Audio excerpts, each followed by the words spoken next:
아름다운 세상, 아름다운 사람. 이 시간에는 우리가 사는 세상을 아름답게 만들어주시는 분들과 이야기 나누는 시간인데요. 오늘도 아주 특별한 분을 저번 주에 이어서 모셨습니다.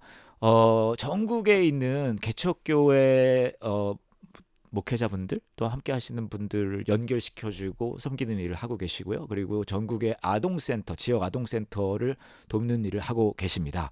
옥경원 목사님 함께 하십니다. 안녕하세요. 네, 다시 뵙게 돼서 반갑습니다. 목사님, 그러면 전국 개척교회 연합회 회장님이세요? 회장이죠. 그러면 한국 지역 아동센터 연합회 연합회는 대표고요. 대표시고요. 네네. 둘 다 회장님이시면 제가 쌍회장님이냐고 물어보려고 했는데 정계연은 이제 임의단체니까 그 이제 한지연 같은 경우는 이제 정부에 이제 그 등록이 된 단체니까요. 그거는 약간 뭐 둘 다 중요한 공동체지만 하나는 약간 공식적인 거고 이거는 약간 그렇죠. 임의단체 사조직 같은 거고요. 사조직이죠. 알겠습니다. 교회들의, 저번 주에 해주신 이야기 제가 약간만 요약을 하면 네. 오늘 처음 들으신 분들도 계시니까요. 네. 모태신앙이셨고 그러고서는 이제 교회 목사님을 포함해서 여러분들이 주위해서 막 너는 목회해야 돼 하다가 가고 싶은 또 학교가 있었는데 그거 잘 되지 않아가지고 그러니까 주위의 분들이 더 신나가지고 야 가봐라 이거는 분명히 이쪽 길로 가야 되는 거다.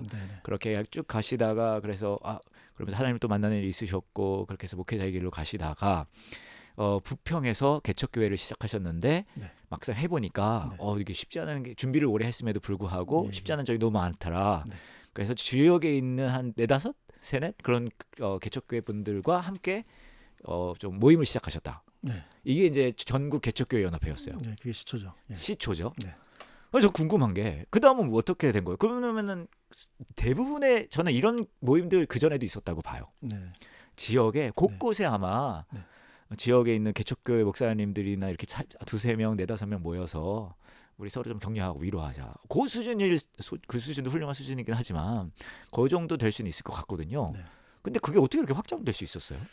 확장되는 거는 정말 저도 상상을 못했던 일이었고요. 아마 그 개척교회 목회자들의 필요 조건과 또 한국 교회를 향한 그런 충분 조건들이 그 필요 충분 조건들이 잘 갖춰져서 만들어지지 않았나라는 생각이 들고 거기에 이제 가장 중요한 시대적으로 하나님께서 개척교회들에게 어떤 것이 필요할까라는 것을 인풋을 하지 않으셨나 그런 생각을 좀 하게 됩니다. 예를 들어서 작은 교회를 좀 섬기기 위해서는 여러 가지 이제 인적 자원뿐만 아니라 또 어떤 여러 가지 좀 도울 수 있는 요소들이 필요하잖아요.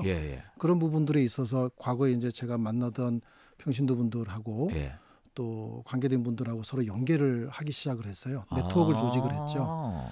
근데 이분들이 생각 외로 굉장히 헌신적으로 하셨어요. 그러니까 이런 모임은요. 초창기에 어떤 멤버들이 모여서 얼마나 헌신하고 열려 있는지가 중요하더라고요. 그러니까요. 그래서요? 저도 생각하지 못했던 거죠. 이분들이 이렇게 열심히 해줄 거라는 생각을 못했고요. 예를 들어 자기 사제를 좀 털어서 하기도 하시고 또 이제 자기가 예를 들어서 뭐 교회 용품을 하고 있다 그러면 자기가 교회 용품에서 일부는 뭐 10분의 1은 작은 교회들 위해서 뭐 섬기겠다 이렇게 하시는 분도 계셨고 뭐 광고 쪽에 계시는 분들도 뭐 교회가 간판을 한다고 하면 내가 조금씩 이렇게 해서 좀 협력할 수 있도록 하겠다 이런 것들을 저희가 모으기 시작을 했죠. 그러면서 이제 소문이 좀 나기 시작을 했던 것 같고요. 교회들이 어려울 때 정말 개척 초기에는 많은 비용도 들고 초창기에 2001년도에는 그 교회 리서치 연구소라고 있었어요. 거기서 이제 교회를 개척을 하면 성공 확률이 교회가 자립할 확률이 3%밖에 되질 않았었어요. 그 당시만 해도. 근데 3%밖에 더할 것 같은데요. 더하죠 지금. 그런데요? 3%밖에 되지 않은데 뭐 교단에서도 물론 돕는 교단도 있지만 대다수의 개척교회들은 자비랑 개척을 하는 경우가 많았어요. 그렇죠. 그러다 보니까 이분들에게 너무 갈급함이 있던 거죠. 그래서 누가 뭐라고 하지 않아도 함께 모여서 협업하게 되고 정보를 교류하게 되고 또 도움을 요청을 하게 되면 도움에 따라서 또 기민하게 움직이는 그런 움직임들이 있었죠. 그럼 구체적으로 어떤 교류들이 있나요? 이제 말씀해 주신 거 들어보면 약간 물질적 교류도 있는 것 같고요. 그게 뭐 재정적이 되든 뭐 물건이 되든 그리고 뭐 약간 뭐 다른 부분에도 그런 게 있나요? 뭐 서로 만난다거나 서로 모임을 갖는다거나. 초기에는 저희가 여러 가지 이제 교회 개척에 관련된 세미나도 열고 서로 정보 교류도 했는데 최근에는 이제 그런 어떤 정보 교류들은 너무 많아졌다 보니까 큰 의미는 없다라고 이제 판단을 했고요. 그렇죠. 요즘에 뭐 조금만 해보면은 다 나오니까. 그래서 저희가 이제 취한 방식은 이제 자조 모임으로서의 성격을 강하게 한 거예요. 그러니까 뭐 개척교회 목회자들을 믿은 거죠. 이분들이 스스로 모여서 또 서로 협업하고 정보를 교류하고 해서 심지어는 이제 교회를 이렇게 목회를 접으신 분은 그 목회에 접든 모든 그 기물이나 또 여러 그 요소들을 다 이렇게 주변에 나누기도 하고 이런 일도 있었고요. 그러니까 교회가 접게 되면 목회자들이 큰 데미지를 입는데 그렇죠. 그렇지 않도록 돕는 역할도 좀 이런 역할들을 통해서 해왔던 것 같아요. 제가 어디서 그런 얘기를 들었어요. 뭐냐면 우리가 지금 누리는 이 문명이 우리가 누릴 수 있는 이유는 수천 년 전에 수만 년이 될 수도 있고 그 동굴에다가 벽화 그린 사람들 있잖아요. 그렇죠. 그 사람들 덕분이라는 거예요. 왜 그러냐 그랬더니 동굴에 벽화를 그려놓은 게 그게 기술의 이게 이어짐이래요. 자신들의 경험을 거기다 그려놨기 때문에 그 다음 세대가 똑같은 실수를 안 하고 그 지식을 가지고 이어가서 여기까지 올 수 있었다. 근데 약간 지금 말씀을 들어보니까 그런 역할도 있을 수 있을 것 같아요. 그러니까요. 왜냐하면 이게 쉽지 않은 여러 시도들 중에서는 또 실패라고 하긴 좀 어려웠던 시도들도 있을 수 있고 시도에서 배운 것도 있고 그걸 나눌 수 있으니까요. 그러니까 저는 이제 계획을 하고 일하는 스타일인데 정계원만큼은 뭐 계획을 하고 움직였다기보다는 회원들이 스스로 모여서 스스로 자조 모임을 만들고 지역마다 자기들끼리 모이기도 하고 이러면서 이제 그 작은 교회들이 연대하는 그런 모임들이 돼간 것 같고요. 거기에 따라서 한때는 이제 뭐 저희가 이제 최초 다음에서 시작을 했는데 그 카페 내에서 자조적으로 모이다 보니까 이제 이 사람들이 인프라가 구축이 됐잖아요. 그러니까 이거를 이제 매매를 원하는 분들도 저한테 몇 분이 대시가 있었어요. 그 카페를. 그렇죠. 그런데 이제 제가 그 당시에도 이게 뭐 제 거라고 생각한 적도 없었고 또 제가 주도하는 모임이라고 생각한 적도 없었기 때문에 자조 모임을 어떻게 할 수 있는 건 아니잖아요. 그렇죠. 그래서 스스로 자발적으로 이어간 게 지금까지 온 것 같아요. 그럼 약간 조직이라기보단 플랫폼이네요. 플랫폼이죠. 그렇군요. 그분들이 또 자율적으로. 그러면 요거 참 개척교회 지금 하시는 분들 중에서 모르시는 분들 있을 수 있을 것 같거든요. 이거면은 이렇게 검색을 전국 개척교회 연합회 그렇게 하면 나오나요? 그냥 개척교회 치면 제일 위에 나옵니다. 그럼 다 보셨을 것 같네요. 거의 뭐 지방을 이렇게 다니다 보면 전국 정계연 이야기를 하고 이제 이름을 제가 또 성이 옥시라 희귀하잖아요. 그런 희귀하세요. 그러다 보니까 이제 아는 분들이 많이 있더라고요. 다니다 보면 그 목사님 아니시냐. 그러실 것 같아요. 도와달라는 얘기를 많이 하시죠. 제가 도움을 드릴 수 있는 상황은 아니지만 플랫폼을 하시는 분이 도울 수 있는 거는 플랫폼 하는 것밖에 없죠. 그렇죠. 저는 뭐 제가 가지고 있어서 할 수 있는 게 그러니까요. 제가 우리 함께 모여서 그러니까요. 어떻게 보면 이제 최근에 이제 사회적 경제 이런 것들이 많이 이야기되는 것처럼 규모의 그 공동체, 작은 교회들이 모여서 규모의 공동체를 만들면 대형 교회가 못하는 것도 작은 교회들이 할 수 있거든요, 충분히. 그렇죠.